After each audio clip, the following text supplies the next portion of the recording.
As Amy mentioned earlier, decidedly different games. One that was a clunker, one that was a classic. Let's get the clunker out of the way first, right? New England destroying the Indianapolis Colts, and this was never a game. It was 17-7 at halftime, and you had at least a brief glimmer of hope when Luck led them to a touchdown, made it 14-7, that it might be something, but you never really got the feeling, Amy, that this was going to be a game, and unfortunately it didn't turn out that way. No, and I think it's ironic that as we are watching the post-game unravel of that the big talk is the fact of whether or not New England, and now the NFL saying that they are investigating if New England had used deflated balls. Let me say this. New England could have used Frisbees, and that game still would have been as out of hand as it was. It was completely lopsided. New England in control from the very beginning, and I think that there was no one, including anybody on the Indianapolis sideline, that ever doubted who was going to win that, even as much into 7-8 minutes into the ball game. It really was that lopsided of a victory, and deservedly so. The best team in the AFC is in the Super Bowl for that conference. Right, I'm not going to belittle the allegation. My guess is it turns out to be false based on Tom Brady's comments, but even if that were the case, both teams use the same balls. It's not like one team uses their ball, the other team uses the other ball. It's a game ball, so same ball, both teams, regardless, although you certainly hope there's nothing to the story. Absolutely, and I guess it's one of those situations where Belichick's and New England's reputation in the past has come back to maybe snowball this story, but you're right, they got the tar wiped out of them, for the lack of a better phrase. And the thing that I just keep admiring about Bill Belichick, whether you like him as a person, a coach, regardless, these guys know personnel. They trade for Darrelle Revis, which is a no-brainer. I mean, they signed Darrelle, that's a no-brainer. But they pick up LeGarrette Blount mid-season, and all this guy has done is just been a real positive player for them. And once again, Bill Belichick shines, his staff shines when it comes to personnel. Well, the brilliance of Belichick and Brady continues to shine, Ricky, because they've done it with a totally different cast over and over again. They change personnel, but the two constants are Bill Belichick and Tom Brady. Well, one thing I like about Coach, when he go into a season and you beat him and he see the next season what he need, he goes and get it. And that's what he did. And you go and get Revis and all those veteran players like that. Now he can put them out there on one-on-one. He can let the other guys play. And he already had a great team. He just needed to get some guys with him. Got a break getting Blount, too. Now, Blount got into trouble at Pittsburgh. Right. And one thing I like about Coach Belichick, he's one of those guys give a guy's last chance. And he knows all these guys on their last chance, like Revis and Blount and them, these guys want to play football because they're on their last leg. He's a great coach. He's one of the best that's ever coached the game. And he's got a quarterback that, if he wins a Super Bowl this year, I'm ready to declare Tom Brady the greatest quarterback that's ever lived. Right now, he's in the top three. Sixth Super Bowl, only Mike Lotish and Don Beebe have been the sixth. Nobody's won three like Brady has in that group. Of course, Joe Montana is my #1 quarterback of all time, and he won three of these things and got the MVP in that game, of course, on a couple of occasions too, and he's got three of those. So now you're looking at Brady, who could get an MVP trophy for a Super Bowl and win a 4th overall. And keep in mind that he's accomplished this playing for New England. Not ideal conditions. Hasn't put up the numbers that others have, but he's done it regardless of the weather, regardless of the surrounding cast. He's been great. All right, the NFC Championship game was a totally different story. This was a game that, how do you explain this? I mean, it's very difficult to do so. Give Seattle all the credit in the world. They win it in overtime. Shouldn't have come to that, Amy. Green Bay should have won the game much earlier. Should have been up 29-30-0. Really early on in that game. Yeah, to look at with 2:05 left on the clock, and they were up the way that they were, and then to lose the game, it's almost one of those things that you can't quite put your head around.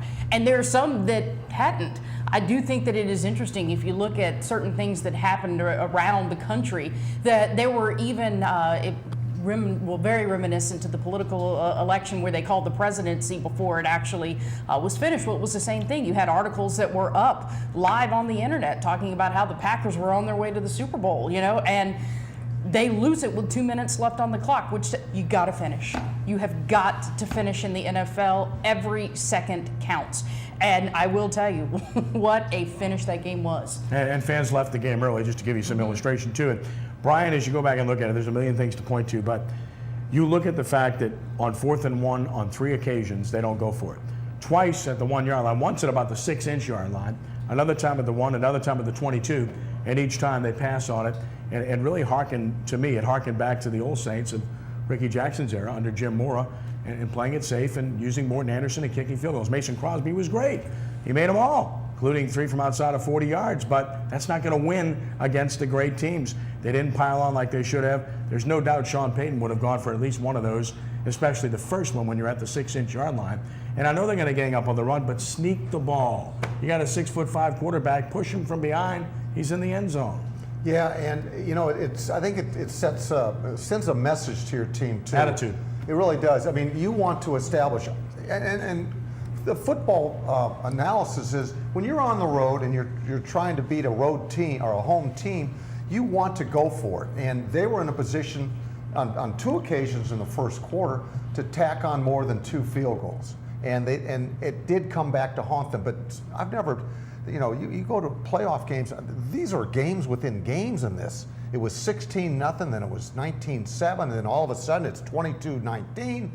Look, there's a lot of blame to go around, okay? I mean, there's a lot of blame to go around. Don't just lay it on Mike McCarthy. You can blame it on Clinton Aha-Dix, and you can blame it on Brandon Bostic, I think his name is. Bostic, the guy who couldn't cradle the all-important onside kicker. We'd be speaking Packers going to this Super Bowl. So there's a lot of blame to go around in Green Bay.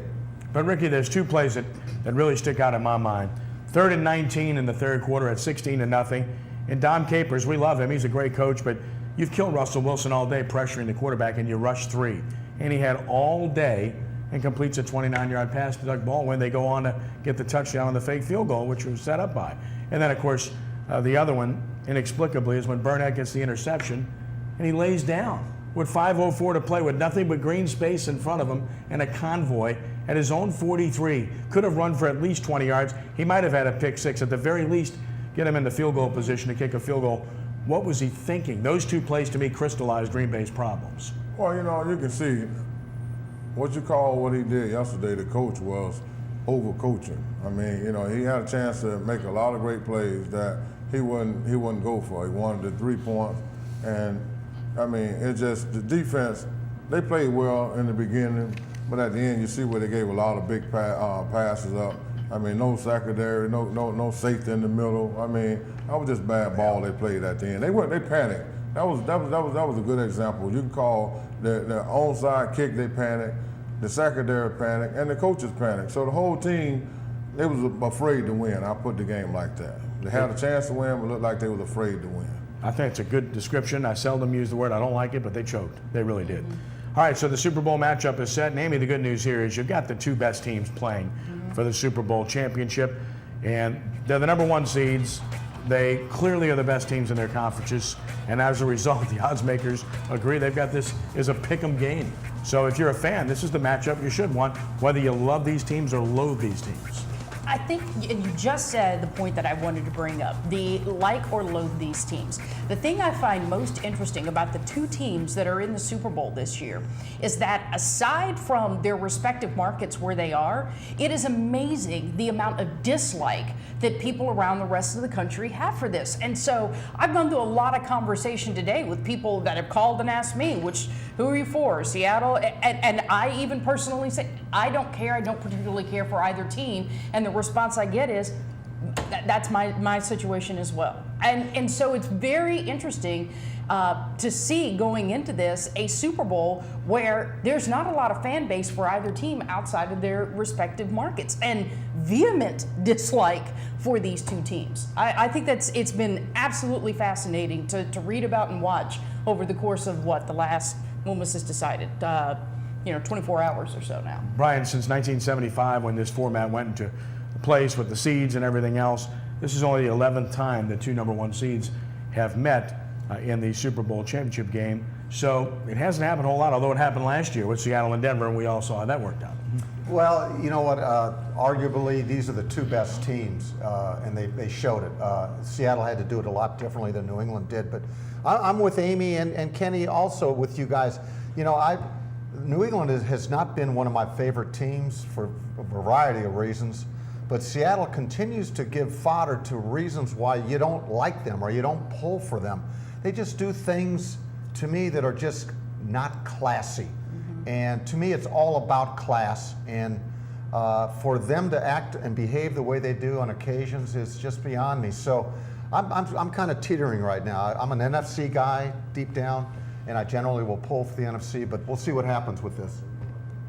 Well, I'll tell you what, Ryan, it's just the renegade and they winning, and that's what people, and that's what they look at Seattle, the whole town like that, not just them, the whole city like that. But I tell you what, Tom Brady is cool, calm, and collected, and you can see that tight end is a great tight end. I mean, and so they got a lot of weapons up there in New England too, and the defense done revamp, so they playing great ball. So it's gonna be a great ball game. What a coaching matchup too, Ricky.